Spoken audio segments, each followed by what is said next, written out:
Hello everyone. Today we will talk about how to fix the app of Boomplay. We will go to settings. Then we click on apps. After that we search the app Boomplay and we click.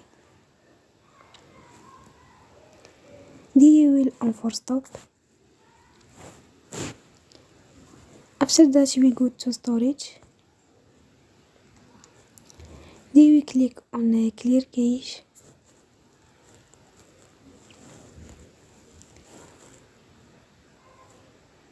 You will go to Play Store and then you will update your app. Don't forget to support us by like and subscribe.